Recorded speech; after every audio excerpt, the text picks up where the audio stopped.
সফর বলতে যে আমরা যেখানে অবস্থান করি, কেউ যদি আমরা দেশের হিসেবে বলি ঢাকায় থাকি, গ্রামে যাব, গ্রামে আছি, ঢাকায় আসবো, মাঝপথে একদম নিজের বাড়িতে যেটা, সে বাড়িতে পৌঁছার পরে তো আর মুসাফির থাকবো না, আমি সেখানে মুকিম হয়ে যাব। কিন্তু যাওয়ার পথে যদি দূরত্ব হয়, যেমন 75 থেকে 76 কিলোমিটার পথ, এতটুকু পথ যদি আমরা অতিক্রম করার উদ্দেশ্যে ঘর থেকে বের হই, তাহলে এটাকে বলা হয় সফরের দূরত্ব। এতটুকু দূরত্বের পথ আমরা যদি অতিক্রম করার নিয়তে ঘর থেকে বের হই, তাহলে ধরা হবে ওই সময়টাতে আমি সফরে আছি। ওই সময়টার মধ্যে যদি এমন হয় যে আমাকে রোজা রাখতে হচ্ছে, তাহলে দেখতে হবে যে ওই সফর অবস্থায় রোজা রাখতে গিয়ে আমার কোনো কষ্ট যদি না হয়, স্বাভাবিকভাবেই পারি, তাহলে অসুবিধা নেই, রাখলাম।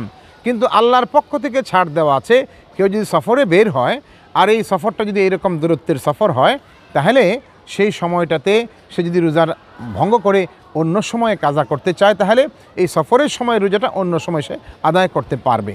বা দেশ থেকে বিদেশে যাচ্ছে, অন্য দেশে যাচ্ছে, তখন সে বাইরে আছে, সফরে যাচ্ছে, সফরের সময়টাতে তার খাবার পানীয় অন্যান্য জিনিস আয়োজনের সমস্যা থাকতে পারে। এই জন্য আল্লাহ রাব্বুল আলামিন বান্দাকে ছাড় দিয়েছেন, যখন সফরে থাকো তখন তোমার জন্য সুযোগ আছে, যদি তুমি সেটা কাজা করতে চাও।